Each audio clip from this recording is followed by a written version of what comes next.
Welcome to the Lady Gang. You're about to listen to our podcast, but there is so much more our community has to offer. Follow us at the Lady Gang, join our secret Facebook group, shop our clothing line, books, and find out when we're going to be in your city at theladygang.com. We're so excited you're here. Enjoy the show.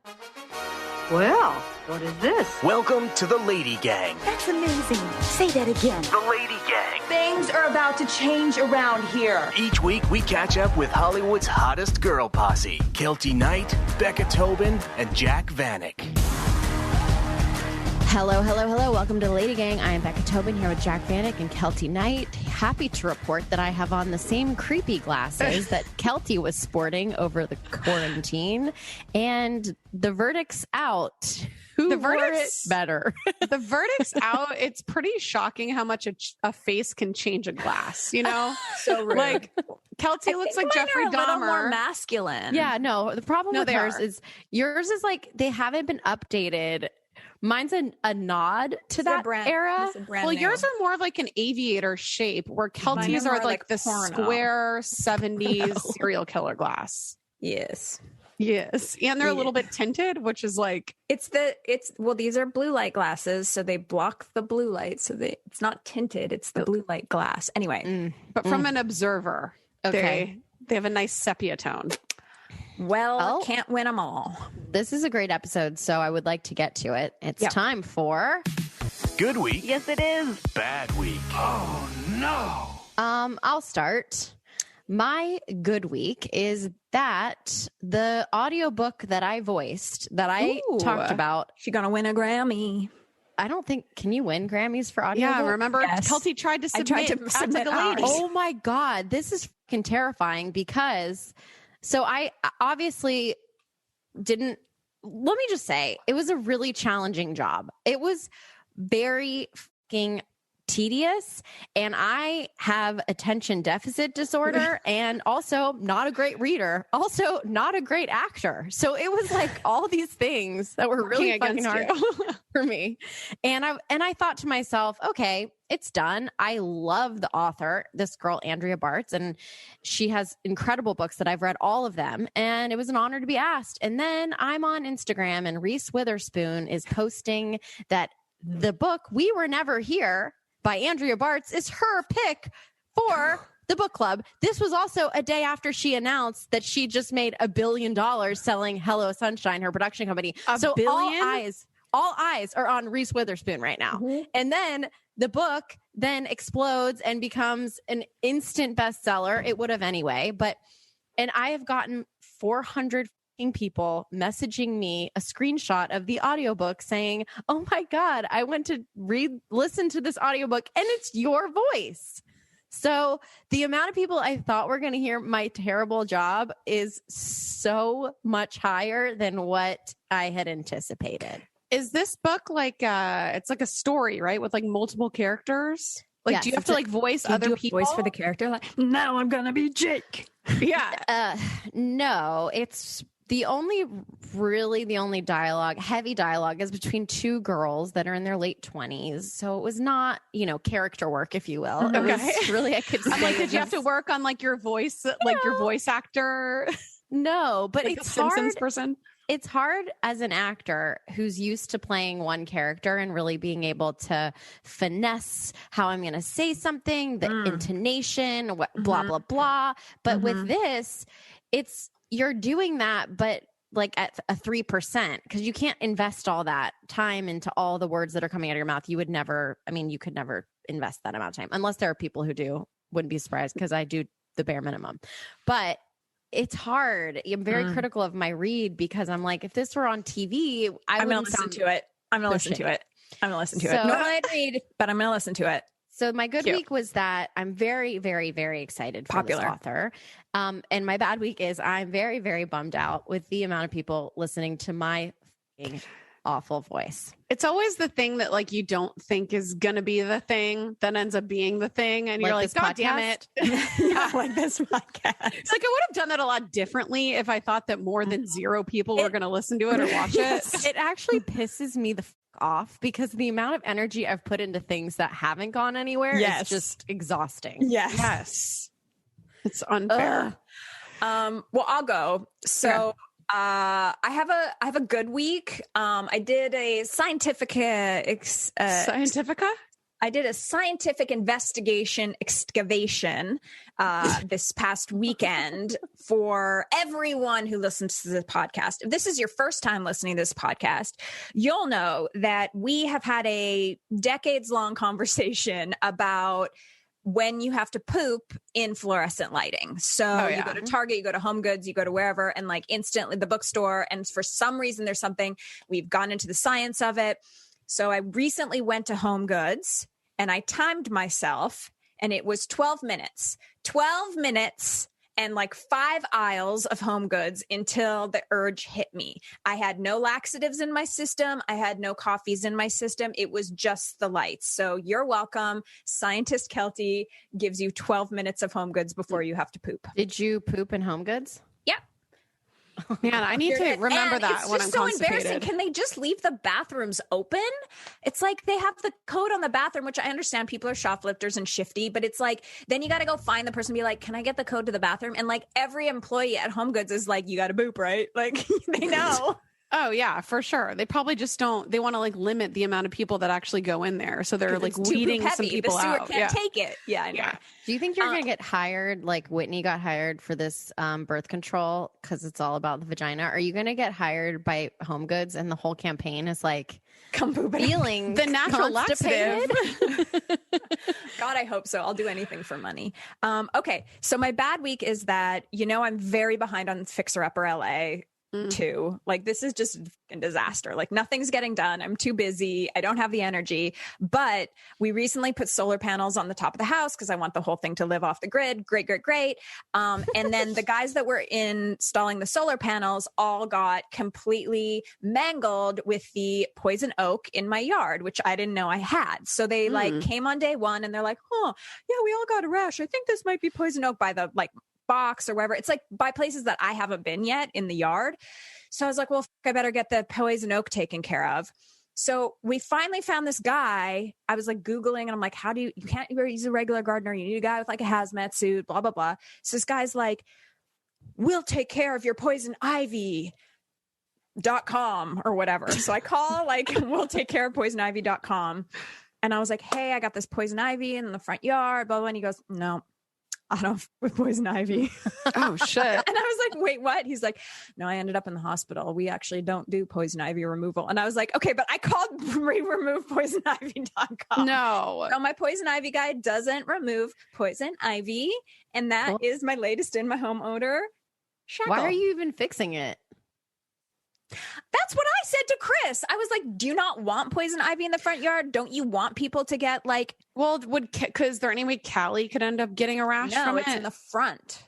Yeah. I think it's just bad in general. And also, what's going to happen is that my dad, now that the borders are open, I'm sure my dad's going to come down here and he's going to get like into the power. It's where all the power and the gas meter is and everything. Like, what if Ken goes down there and then he gets poison oak and we have to take him to the hospital and I go bankrupt because we don't have American health insurance. Yeah. And it's like, you don't know, maybe people could sue you for getting poison ivy at your house. Like the guys doing your solar panels.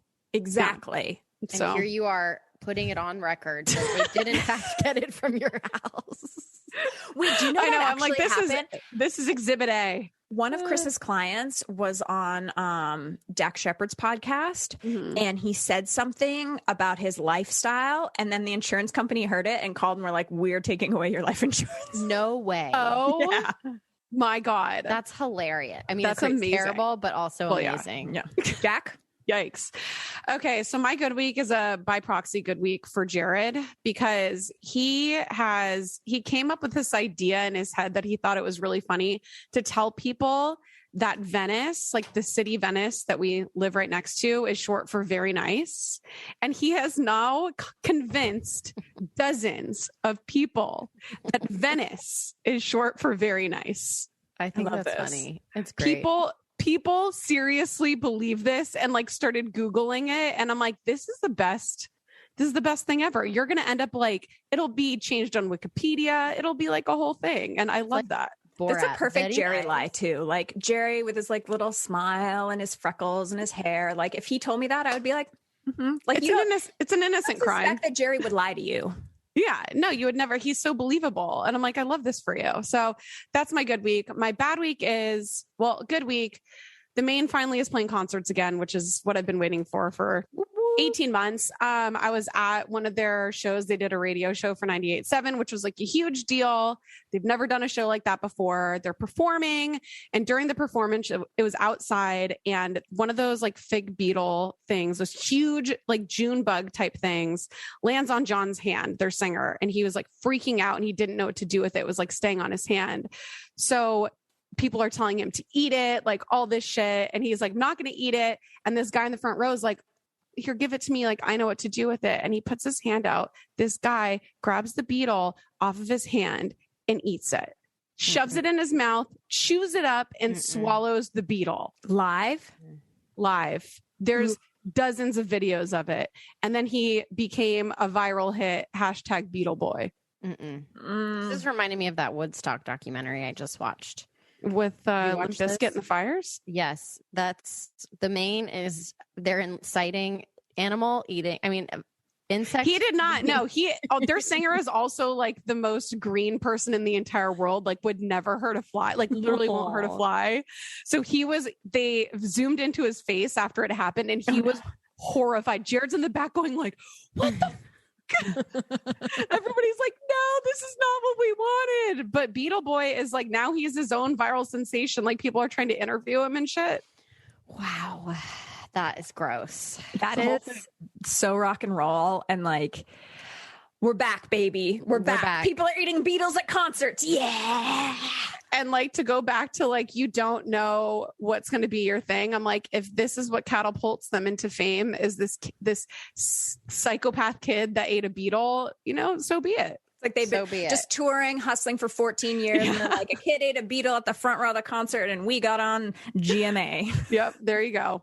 Amazing. Well, whatever coming up, a wonderful lady's here to talk about vaginas. I need to tell you about a brand called Array that I am absolutely obsessed with. So I'm about to head out on tour with Jared for 3 weeks. And while I love traveling and I love watching him play his guitar on stage, the one thing that really bumps me out on traveling is bloating. But Array has these amazing bloat capsules that are a game changer. So Array was founded on a simple principle to help women feel their best. And all of their supplements are formulated by naturopathic doctors that have 100% natural supplements with real results. So the bloat capsules are a blend of 5 herbs and 1 fruit-based digestive enzyme that targets bloat so you can feel relief quickly. And it addresses all possible causes of bloating, reduces heartburn, speeds food breakdown, and prevents gas. It is the bomb. You just take 2 to 3 bloat capsules immediately after your meal, and that's all. So if you want to check out Array and get your hands on these bloat capsules, you can use code LADYGANG for 10% off your first order at array.com. That's ARRAE.com, code LADYGANG. There is a reason why the OmniLux LED light therapy is all the rage and why the OmniLux Contour LED face mask sold out in 2 days. It's because I told you to get it. Just kidding. It's because Bella Hadid, the supermodel of the world, literally uses this mask as part of her skincare routine and swears by it. Saves hundreds of dollars and valuable time on dermatology and Medi-Spa appointments, and treat your skin at home in just 10 minutes with the OmniLux Contour Red Light Therapy LED mask. You can scroll Instagram, you can cook dinner. You can just wear it everywhere. It's backed by science, FDA cleared, and have been tested in 40 plus peer-reviewed clinical studies. So you know that it's safe and effective. If you spent too much time in tanning beds or in the sun, the OmniLux Contour can visibly reverse damage in aging skin cells to reveal clear, plump, and glowy skin at any age and any stage. And that's why we're so excited to have a deal for you today. Use our code LADYGANG50 to enjoy $50 off your first purchase today. That is code LADYGANG50 to enjoy $50 off your first purchase today. As if Brooklinen couldn't do anything else right, they've nailed another thing. Their loungewear, it is amazing. Classic cuts, no zippers for limitless comfort that you can pull off in real life so you can luxuriate in coziness all day. I am obsessed with my set from Brooklinen. I got this green short set. It's so good. Brooklinen offers bundle deals on loungewear so you can get more comfort for less money. And if you're looking for more ways to enhance your comfort, check out their candles, eye masks, and accessories to properly celebrate your chill. We love that. There's a reason Brooklinen has over 75,000 1,000 5-star reviews and counting. I love them so much. My whole life is sponsored by Brooklinen because it's the best. It's the jam. So go on, get comfortable, and get it for less at Brooklinen. Go to brooklinen.com, use promo code LADIES to get $20 off with a minimum purchase of $100. That's BROOKLINEN.com. Enter promo code LADIES for $20 off with a minimum purchase of $100. That's brooklinen.com, promo code LADIES. You know what sounds great? Drinking a delicious, delicious beverage and then also just doing something good for your body. And you can with Huzzah. So Huzzah is a refreshing seltzer with added probiotics and 3 grams of sugar or less.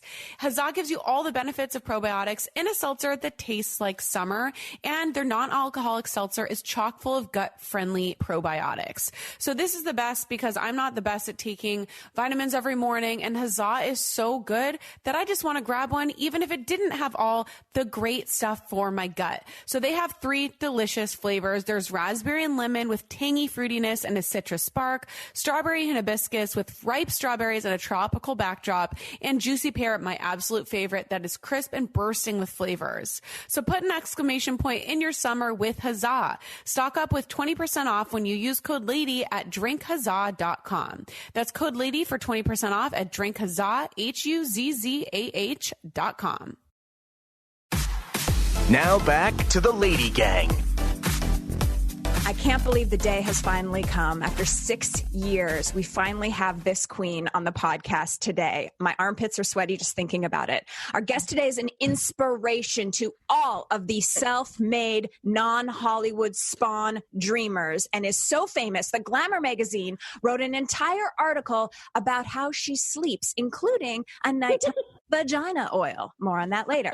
We fell in love with her as a panelist on Chelsea Lately, but since then, she has gone on to create a ton of shows, including Two Broke Girls, a handful of comedy specials, a book, I'm Fine, and Other Lies, Us Too, Us Too. She also has a podcast, Good For You, and you can see her this fall on tour. All of her info is at whitneycummings.com, but most importantly, she is hot as and most importantly, she's actually here on Lady Gang. Please welcome to Lady Gang, Whitney Cummings. Gosh, thank you, Kelty. That Welcome. made my day. It made my nipples hard to hear you read that. I mean, we love a woman who goes and gets success in Hollywood without having a famous family member or having a family that invented ketchup. Like, bravo to you. The level of fame that you have achieved just coming from normies is pretty respectable. Yeah, sorry, my dad didn't write like 2 Donna Summer songs. You know what I mean?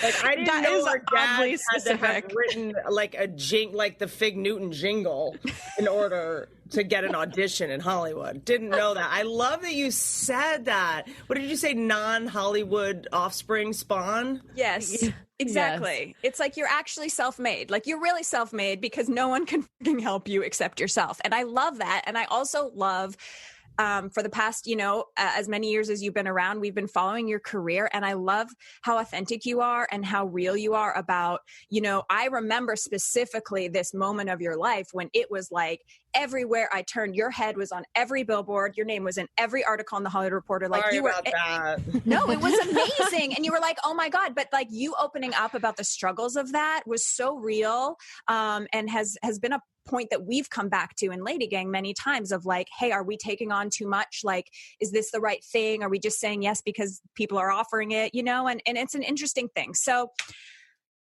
let's begin. Vagina.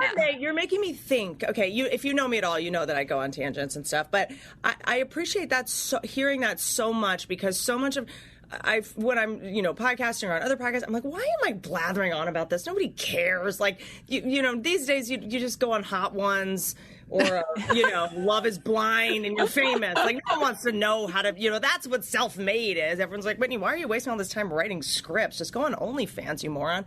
And, but I appreciate that there are still people that want to do it the hard way, the long way. And for my thing is always like, no job is easy. Whether you're a waitress, whether you're a nurse, whether you're a comedian, whether you're, running TV shows, whether you're running an empire, it's always going to be hard. And I never promise anyone this is going to be the hardest thing you'll ever do. But here's a couple things that mistakes I made just to make it like a little easier. Like this will save you like an hour a day. I'm not going to say it's going to make working in Hollywood an orgasmic dream. It's not Narnia. It's any job is hard. So I just want to make sure I'm not like Hollywood's hard. Like it's emotionally, the kind of people that come here, we're already emotionally up against a lot anyway. So we're also more predisposed to be like, I didn't like the tone of that email. He used all caps. Well, and I also think it's interesting that when you come from nothing and are like climbing the ladder and like there's hey, I came from a lot of emotional abuse and neglect. Thank you. There you go. How dare you imply I didn't get tools? There you go. But like when no one's handing you anything, I think the thing you do is you like grab at whatever comes your way. And we see so many of our Lady Gang community do the same thing. They're scared to ask for raises. They're scared to ask for a promotion. They're scared to ask for what they need in a relationship because you just like, oh, I'm worth nothing and I have nothing. So I'll just like take the bare minimum. And so you want to say yes to everything without really thinking if it's the right thing for you. I don't know. Becca, you feel like that in acting too, right?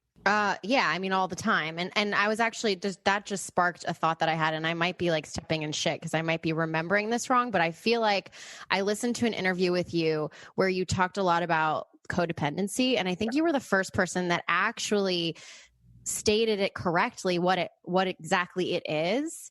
I would love it if you could do that for our girls, because I think it's so misused, and I think a lot of people from trauma, which I think we've all experienced a little bit, fall into that, and being female codependent type. And trauma, as you say it, like trauma doesn't have to mean you were in a dog crate being trafficked. Like that's, you know, I always like to sort of delineate trauma. So, you know, being in 12-step rooms for the longest time, sometimes I would go into rooms and I'd hear stories and I'm like, is that your biggest problem? Like I had this and this and this happen. And then I go into other rooms, I'd be like, oh, I thought my life was hard, you know, so it's different for everyone. And it doesn't mean anyone's are bigger or smaller. Some people, you know, they were left at school the dad forgot to pick them up too late, and they learned I am on my own forever. I'm in that for whatever reason, the adrenaline, they were being made fun of. There's ways that smaller, quote unquote, you know, traumas, I'm happy to validate everyone's because they're all real to them. You know, what is your mom dying when you were 10 could be someone else's, they peed their pants at the talent show. You know, everyone's right. The way that, and that's why neuroscience has helped me so much to understand that when cortisol and adrenaline are released, that's going to lock in as a trauma. So it can be, you know, I remember when I was a kid, this is like the least ostensibly traumatic thing that ever happened to me, but to me it was like, fear of embarrassment is such a big one for me. And we had like brought animals to school, like cricket, like we had crickets in a thing. None of when I look back at the stuff we did as kids is really disturbing. But we had crickets, I guess we all had to have our own crickets. And I put Chex Mix in for my crickets to eat. I was already like an animal psycho at the time, and it didn't eat it because that's not what crickets eat. And we put them all up on like the shelves, and mine started getting like moldy, and everyone was like, who's this? And I was like, I don't know. And I just lied about it because I was so embarrassed that my crickets were getting moldy Chex Mix or whatever. It's such a dumb, silly thing. But then I was like, oh my God, I lied. They're going to find me out. And I spent like 3 days, and I remember I went back. I asked my dad to drive me back to break into the school to steal it so that I could it's such a dumb thing. But it was like, I had to do EMDR on it because I realized how much I needed the approval of 8-year-old kids. Like, who gives a, you know?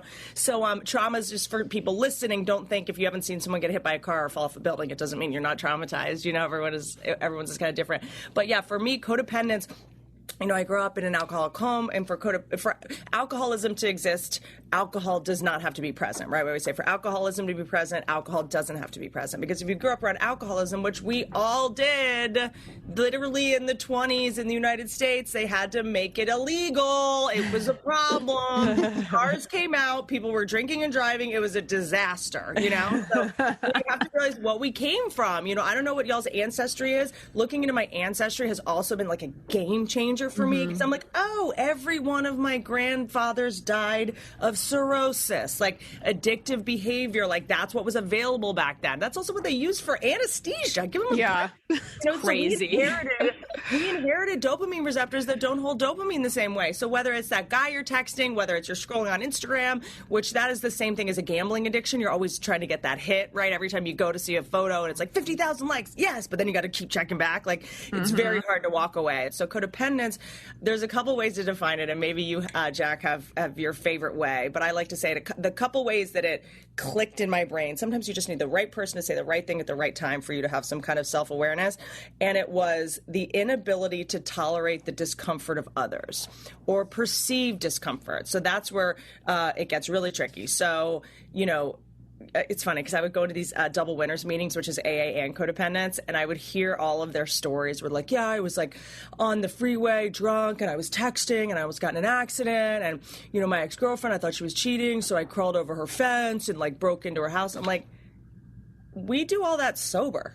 Like codependents do that sober. Okay. So we're addicted to the internal drug cabinet, right? The dopamine, the oxytocin, the adrenaline, which turns into dopamine, which means like toxic relationships become very attractive to us because it recreates that neurological cocktail we had as a kid. The stress of I'm always trying to get this person's approval. It becomes an addiction, right? Even if you don't like the person, that's an addiction, because an addiction is defined as doing this, insanity, doing the same thing over and over again, expecting a different result. An addiction, which is when you're the behavior that gives you the most dopamine stops being fun and it becomes an obligation. When you're in those relationships with the guy for 3 months, it's just like you're in a dopamine cocoon together, and then it's like, and then it starts to become, it stops being fun. That's what we say. When, there's some people you can go to a bar and they're drinking and they're fun. There's other people that are just alone, like in their car, like my eating disorder was like really fun in the beginning because I was getting all this attention. But then when I was like eating sheet cakes in the car, crying, that's when it's like, this isn't fun anymore.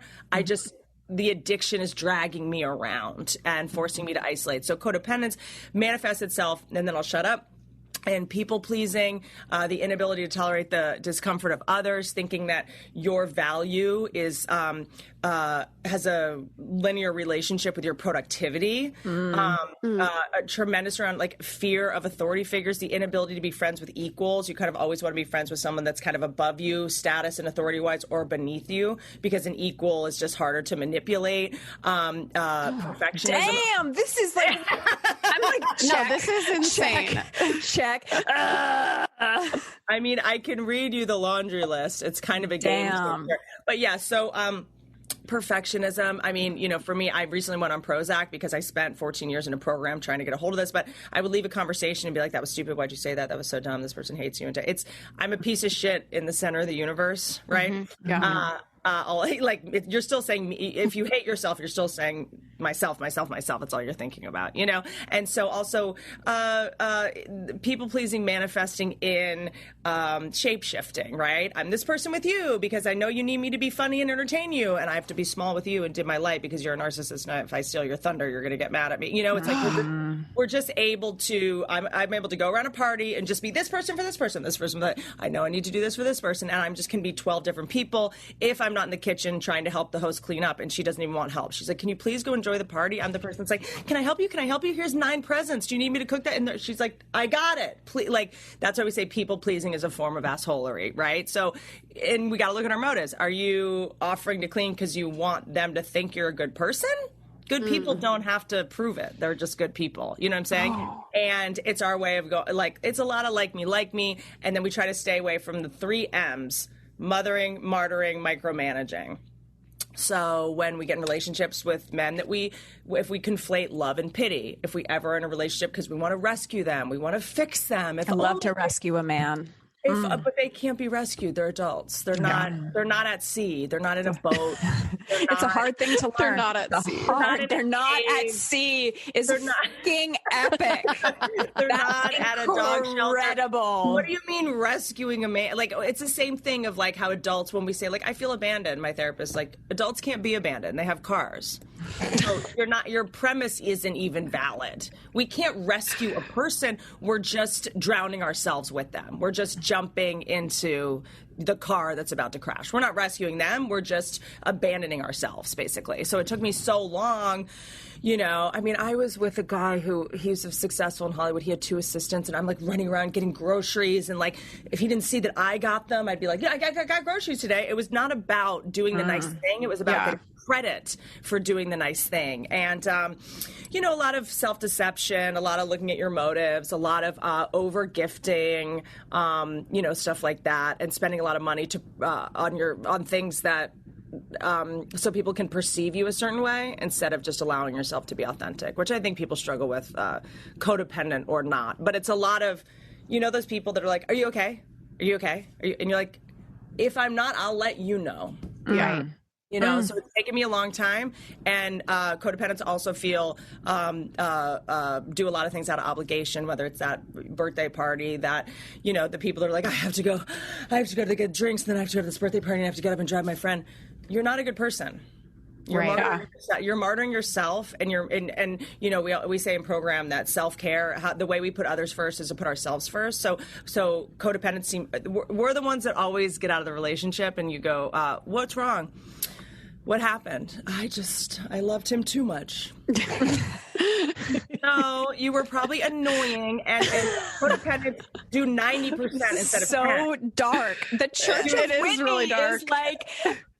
We do 90% and the other person can do 10, and then codependence breeds resentment. So we start to go like, he's such an asshole. He didn't call me back. Well, you called him 4 times. He called you back when he was done with work. Like, you made an impossible standard, right? So we give too much so that we can recreate our childhood circumstance of being victimized, because that's comfortable for us and how we get superiority. It's pretty cool. Wow. It did also take me a while to go, you know what? I'm not as sick as I thought either.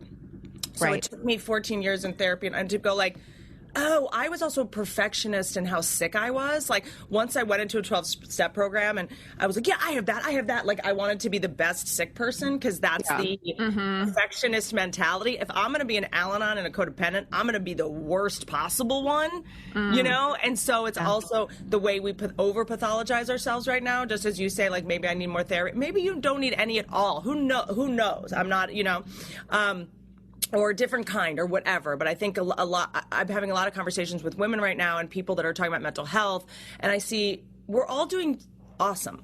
Yeah. Do you know what I'm saying? And I think sometimes it's like important that we say that, even though we're the ones in the front lines being like, I have depression, I have this, I'm codependent, I'm in a toxic relationship, I'm an addict. Like, that's all great, but we're also nailing it. Yeah. No, that's true. Actually, I listened to you and Casey Wilson's episode recently where you guys were like, I'm also the person who loves like the hottest new psychic or the healer or the blah, blah, blah. And you're like, maybe we're actually okay. Like, it's like, stop trying. Maybe we're addicted to healers. Maybe we're addicted to our own shit. So that's why I love 12-step programs instead of just straight up therapy, because it's also about service. A lot of the sort of sick patterns that crystallize in our brains, it's just we're thinking about ourselves too much, right? So that's why it's like service. Like, go volunteer at a shelter and walk the dogs. Like, go take out your neighbors. What have you done for someone else today besides just me, and I'm reading my self-help book and I'm listening to this podcast because I'm sick and I'm crazy and I'm this. It's like sometimes, it's just the disease of self-obsession that sometimes we have to just stop overanalyzing ourselves and then learn to perceive ourselves the way other people perceive us. So my biggest thing, and I think this is like women in general, whether they're categorizing themselves as codependent, but the discomfort, natural caretakers, but the discomfort I feel when I'm letting somebody else down or I'm giving them an answer or that they don't want, like, I have not in 35 years been able to fucking stand in it and be uncomfortable. I will always bend. So like, what are some things? Are you doing this in person? Am I a psychopath? Because I don't feel that. I think no, actually, Kelty, you're the furthest thing from feeling this. Like, what is your birth order? Where are you? I'm second. I'm the youngest. I'm the oldest. I don't feel bad about uncomfortable moments. Okay. Do I feel bad about them? I don't. Right? No, you don't even notice weird. Them. Well, you don't clock them. It's sort of a team effort to make it uncomfortable. There's certain people, I always try to find that, like, where's the red flag and where's the gift, right? So it's like, if you're uncomfortable, that person also might be a malignant narcissist. That person also might have borderline personality disorder. So you might not be codependent. That person might legitimately be emotionally dangerous. And if you're dealing with people that are, at the top of their field, they say that it's 1% of people are psychopaths. And but when you get into the highest level of any business ranking, it goes up to 30%, because those are the type of people that, don't care who they're knocking down on the way up. Yeah, well, they just don't have empathy. It just doesn't bother them. Like Jeff Bezos isn't thinking about his delivery people that are shitting in bags. He doesn't care. He's like, they got their thing on time. Like, so, so for me, I found, and I don't get in trouble for this. Why am I saying that to try to be likable? I am really big on, okay, you think you have social anxiety, totally get it. Like, you need a thing. And I know that's real. I know people with anxiety disorders, they can't get out of bed. It's a confluence of things. But before you diagnose yourself with an anxiety disorder, first make sure the people you're around don't suck. Yeah. Because anxiety is an amazing tool, and it's information that you need. If we all cured our anxiety, nothing would get done, and we'd all be in dangerous situations all the time. So I was like, I'm socially anxious. And then one day I was like, yeah, but I also don't like any of these people. Mm-hmm. And they're all using me, and they're all like trying to angle. And I feel it, and I feel anxiety because I feel like I'm being exploited. And I am. I'm not socially anxious. These people are vampires. So before you're like, I bend, I break, like I can't tolerate discomfort, that person might actually be, manipulative and whatever, in which case I always say, I don't accept any invitations or put anything on my calendar in person ever, because I'll go like, it becomes a game of chicken, like in Footloose, where it's just like, okay, fine, I'll do it. And then I have my go-to things, which is if I don't want to do something, if someone asks me to do something, I say, I'll let you know in 3 days. Yep. I will never make a decision because I need to think and I need to look at my calendar, and I just don't say if it's not a hell yes, it's a no. That's the other thing. Is that if I'm like, that means no. But I also am the first person to all the young people listening, take every job you can. That's the other thing. It's like when you're getting those, whether it's that like on set for this little thing or to go shadow a hairstylist, like I would say yes to everything unless it's a toxic thing or there's, it's dangerous or whatever. Like get as many opportunities as you can right now so that you can get information and you can get more experience and have more stories. So a lot of people that I know that are literally unemployed, they're like, I don't just say yes to anything. I can say no. I'm like, you actually can't. Wrong boundary.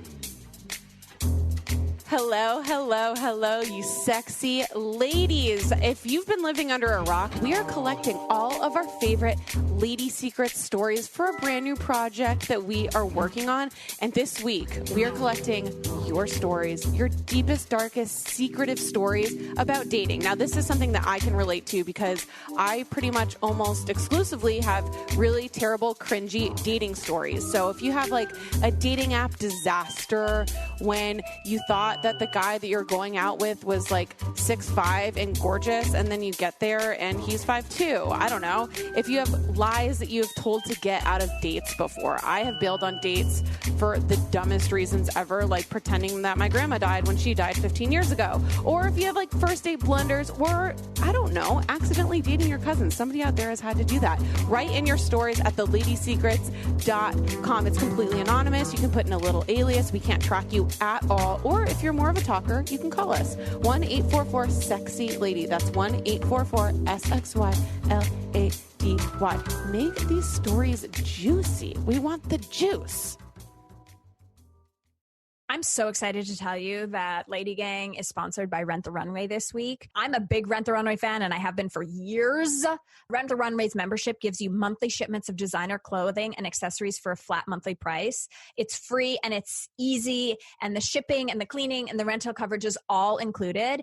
And what I love is that it seems like while we were all wearing our sweatpants over quarantine, Rent the Runway has stocked up. I mean, there's Ula Johnson, Jason Wu, Ganny. I mean, there are summery dresses, jeans, wedding guest dresses, shorts, rompers. I actually just rented a pair of Victoria Beckham, like nude high-waisted shorts that I'm going to wear with like a white t-shirt and sneakers on the weekend. It's really, really cool. And it's a really affordable way to try designer pieces and to wear sick clothes and never have to feel bad about the once wears of your life. So head on over to renttherunway.com and you can get the exclusive listener offer for Lady Gang. Use our promo code LADY for 30% off. It's valid for a limited time only, so visit renttherunway.com today. Terms and conditions apply. Use our code LADY for 30% off. So I love convenience, and sometimes that means not digging around in my purse for my credit card or being able to leave my whole wallet at home. So now when you go to CVS, you can use PayPal QR code payments. They're now accepted. So basically you walk up to the line, you buy whatever you're buying, sunscreen right now for me, a little bit of makeup, a little bit of body wash, and you scan the QR code and you can use it at CVS stores nationwide. It's so easy to make it touch-free payments, which we love, with your phone.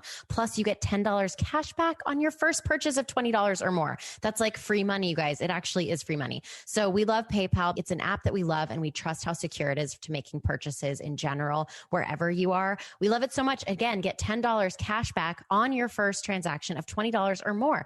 Head to your local CVS and pay using your PayPal or Venmo app. That's $10 cash back on your first purchase of $20 or more with the PayPal or Venmo app. To see terms and learn more about how to earn $10 cash back, go to paypal.com/lady.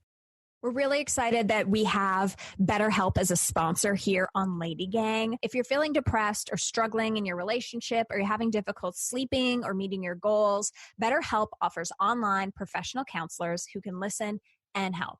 You can start communicating in under 48 hours.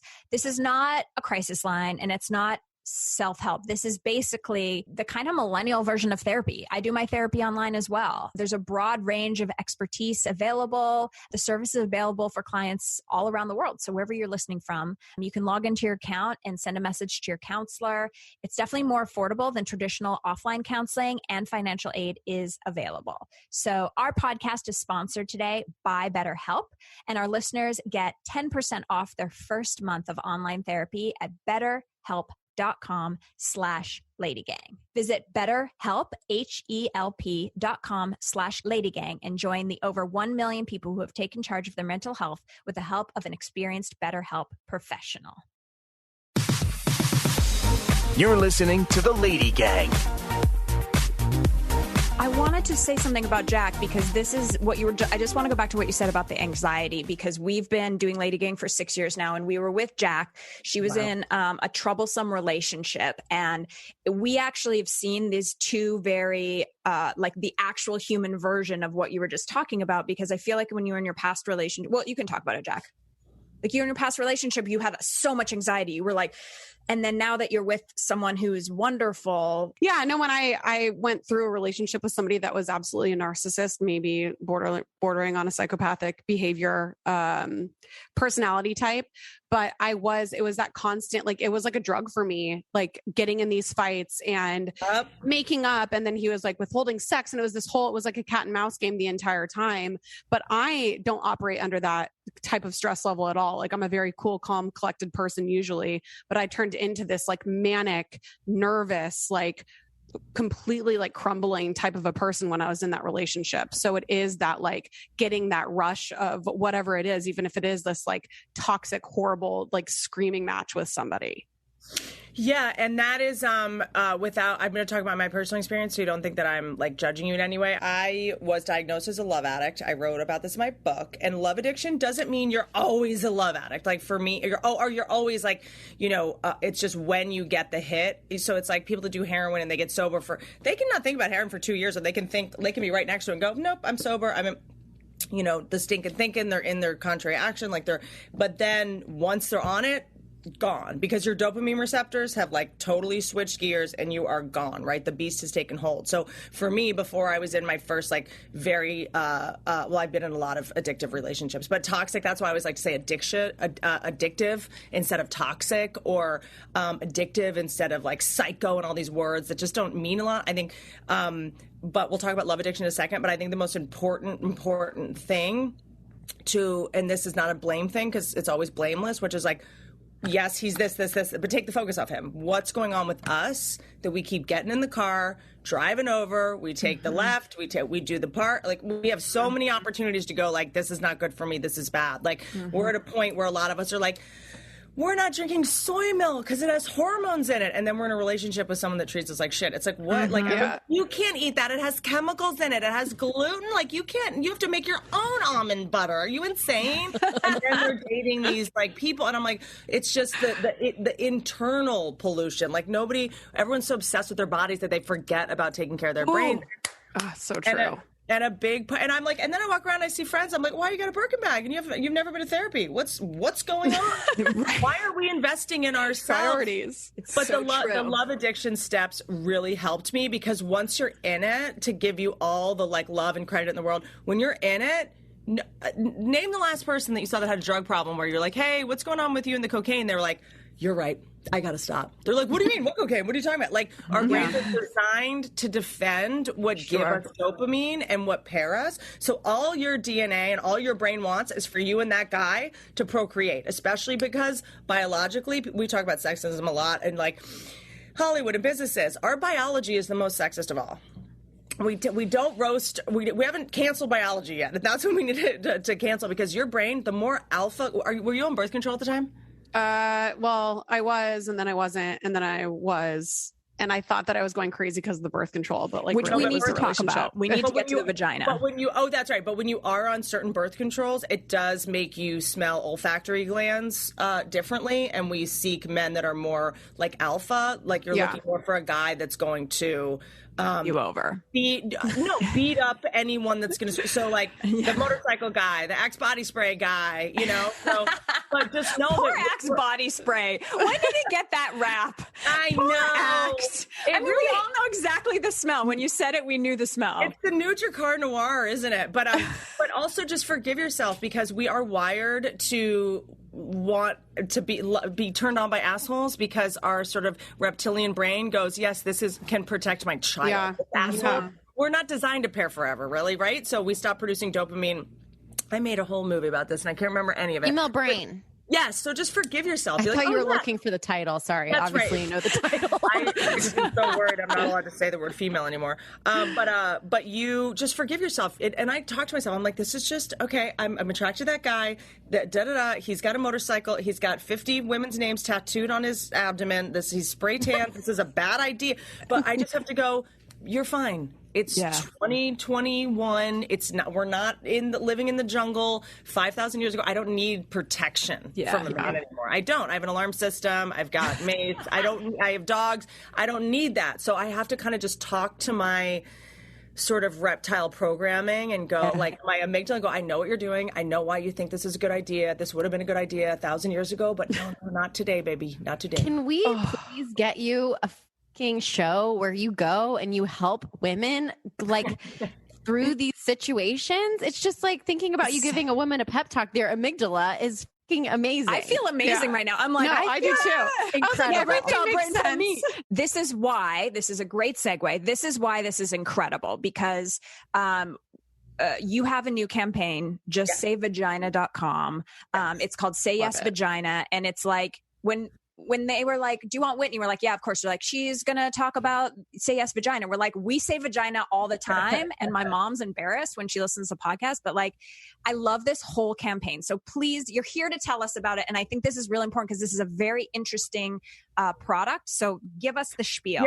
Yes. Look, I'm really, a brat with anyone that I'm going to like partner with. And this wasn't even something that I anticipated, because look, I've wrote about this in my book. I don't want to be boring about it, but I've just struggled my whole life with birth controls making me feel crazy, killing my sex drive. Like, this is just my personal experience, making me lose my mind, making me just cry more than I normally do, which is a shocking amount. And I just always struggle. I also, like, I'm on the road all the time. The idea of, like, for a birth control, you having to go to your service provider or your doctor, like, once a month, and the pharmacy once a month. I found myself on the road, like, trying to get the pills, and I'm like, okay, I have one pill left. I'm like, 2 a.m. I'm driving around, like, Tampa, Florida, looking for they're not big on birth control being stocked, by the way. So I just, like, could not find a situation. And then that would trigger migraines because I didn't take the pill in time. And I'm spending all my vacations and all my time on tour, like, trying to get on the phone with my doctor which, as you might have noticed, they're not like great with texting. And so finally I get this email and the subject line is just say vagina. And I'm like, is this a lawsuit? Like, am I in a lawsuit with someone because this is with someone that is saying I'm plagiarizing them because this is my brand. And it was just this super fearless campaign about this new birth control called Annovera, which is you only have to go to your provider once a year. And that is it. Like, you're not sitting in the way. I'm like, how do I even have time to have sex? I'm spending all my time in the waiting room to try to get the pill that's going to make it so that I don't get pregnant. In my HBO special, I did a lot of jokes about all my qualms with birth control. Like, the morning after pill was like, I think it's $50. And I was like, I've never had sex with a guy and woke up and been like, that was worth $50. Like, never happened. But yeah, for me, it's like, I refuse. I was promised that I could have it all, and that I see so many women not being able to have it all the way we were promised. And I just, anytime I discover something that saves women, even if it's 4 hours a month or extra money of going to that appointment to have to, I mean, it happened today. I was getting a different prescription. We had to call, they didn't have it. We had to call the other one, they didn't have it. Then they're stocked, then they're out of stock. It's just like, I've worked too hard for this. Like, I've worked too hard to spend all my time fighting with pharmacists and service providers to get my birth control. Like, this isn't, I do a lot of fucking, and I need y'all to just level up. So for me, I could take matters into my own hands. You can take it out, put it in whenever you want. I'm 38 years old, so who knows? I might meet a guy on Farmers Only and want to like get pregnant right away. Whereas the other ones, because I froze my eggs a couple years ago, and going off of birth control for that, it took like a while for my uterus to start back up or something. Like, it was some weird, this you can take out anytime and put in whenever you want. So I just was like, for me, and their campaign is just say vagina. And whereas I would get all these offers for birth control partnerships before this, and it was always like, you're riding in a canoe and then you are going hiking. I'm like, what does that have to do with birth? Like, and then it's like, I would get like, talk to them and I'm like, oh, I just want to make sure I'm able to say, you know, and then I look at the script for every TV show I've ever done. I would put vagina in it. The Two Broke Girls pilot they let us do. But then it was like, they were like, can you say Fifi? My God. Can you say tulip? And I was like, no, I'm going to call it what it is if that's okay. It's like, this is why women have trouble advocating for themselves. Because I would go to my own gyno when I was a teenager in my 20s and be like, I have something, it's like a bump on, never mind. Yeah. Like, I'm just saying the word vagina just makes everybody clamp up. It's so weird. It really does. Okay, so we are almost out of time with Whitney, and I have to, first of all, if you want to check that out, you can go to www.justsayvagina.com and see beautiful photos of a blue-haired Whitney. But there's a very important topic that I cannot let you live without talking about. Recently, you were at the Paris Hilton cooking party, and I'm very jealous that we didn't get invited to this. Paris is lovely. She's been on the podcast. We're so happy for her. Love the show. But Paula Abdul was there, and I saw that you posted, Paula, please come on Good For You, your podcast. And I wanted you to know that I've been campaigning for Paula for 6 years. And if you want to fight for number one Paula fan, like, we can. Was it your first concert? What's the music video with Keanu Reeves in it? Oh! What was the name of the animated cat in the Opposites Attract video? Scat Cat. Do you know the tap solo from the Scat Cat video? That I know of it. Can you perform it? Maybe we get you involved, because me and Hannah Stocking. So Paula Abdul, I met her on The Masked Dancer. I want to say. Yeah. And I have a picture of myself meeting her, and when I tell you I am sobbing, I mean, I am sobbing. And I knew she was a wee lady, but she's tiny. She is a button, this one. So I'm like hovering over, I'm like, she goes to give me a hug and she's like around my waist. I'm like, oh my, right, she's in your belly button and you're just like, I'm like cradling her. Like, I'm like, I was so obsessed with her as a kid. And she was so nice. And I was like, you know, they reached out to me to be like, do you want to do like some social media stuff together? And I was like, I want to recreate the Rush video. We'll get Keanu Reeves. That was his first appearance on she discovered Keanu Reeves in one of her music videos. And then I was also like, Hannah Stocking and I were talking about recreating Scat Cat, because I feel like, I know. Oh, we're already going through it, like frame by frame, trying to see like if it's possible, because we could do it with Scat Cat in the background, green screen her out, and we could also do the Tap. Yeah, we're trying I to could be the figure tap it out. teacher. Can you tap? I was a former She was a Rockette. Yeah. I can really tap. I had Shut Up and Dance was my first compact disc Okay, so ever. we would need you to do the tap part. I could do the tap part. This is Kelty's dream right now. I'm telling you, I'm like, obsessed. I have interviewed over the course of 10 years, like every person from Oprah to whoever. When I get to interview Paula Abdul, I'm exactly like you. What is it about her? Like, I walk in and I just start weeping because it's like my childhood dream. I'm like, I have fucking made it. I'm in the same room as Paula Abdul. Anyway. Wait, hold on. Can we go really quick and say everybody's like the person that they are like, I'd kind of freak out if I met that person, because it also happened with Whoopi Goldberg. The first time I did The View, this was like 9 years ago, and I was like, that's Whoopi. Like, yes, I grew up on Whoopi. I love it. And then as soon as I saw her in person, I was like, I realized in that moment, like, I guess I must have made it. Like, I had disassociated everything before then, and I never felt like I was successful. And then I was looking at her and I was like, I must have made it. Like, and then I just started crying in her arms. Side note, have you seen the video of her farting on The View when Claire Danes was on? No, and I need to see this immediately. That's my gift to y'all today. So anyone who needs a quick pick me up, watch that if you're feeling down at work. And I love this. Is there anyone else that is Jack, do you have one? Mine is I am not like a big Hollywood person. I barely know who any celebrities are, but I have always had the biggest obsession over Larry David. I watch Curb Your Enthusiasm to go to bed every single night. Like, he is my number one. So I would like shit my pants if that happened. Yeah, I saw him in public once, and it was like at a basketball game, and he was walking toward me, and I was just like, and I just beeline. Like, he saw me look at him, because I was like every person knows you. Who you are. Yeah, for sure. Yes. And I was just like, I can't. I can't. Like, I'm not going to be funny enough. I'm not going to live up. No. I was like, I'm going to say something dumb. I'm going to try to be funny. I'm going to try to make a joke with Larry David. No, you just can't. Because I'm going to do my I Carried a Watermelon Dirty Dancing thing. I'm going to say something that dumb. And I was like, I just need to. The best thing I can do is him just think I'm rude or blind. Becca, do you have one? Well, mine was really recent. So I grew up, I was like a Broadway fanatic, like such a tool. I belted songs out in my car. And I recently did an episode of Zoe's Extraordinary Playlist, and we had the Zoom table read, and Bernadette Peters was on this last season. Oh, no. She comes on. I didn't know she was on because it hadn't aired yet. And she pops on my Zoom screen. And then she started talking, and my whole body was like convulsing, and she was the most amazing, like did not disappoint, lovely 100% of the time.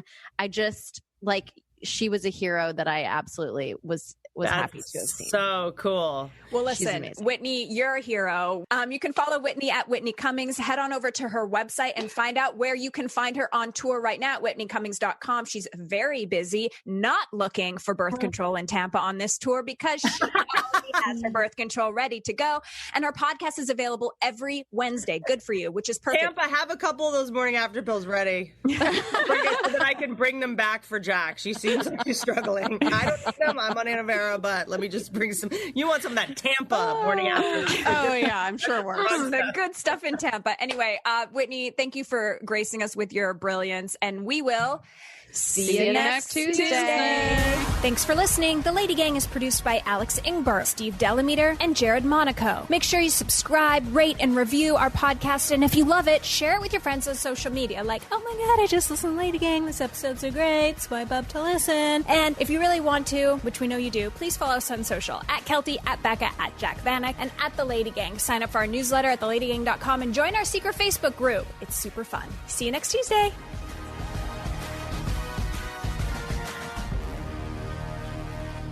I'm Lola Blanc. And I'm Megan Elizabeth. And we're the hosts of Trust Me, the podcast about cults, extreme belief, and the abuse of power. Now on podcast 1. We want to debunk the myth that people who join cults are uneducated, because anyone can be manipulated by a narcissist. And we should know we both have been. Join us every week as we explore the world of extreme belief, talk to survivors and experts, and share our own experiences with cults and the abuse of power. Get new episodes of Trust Me every Wednesday on Podcast 1 and anywhere you get your podcasts.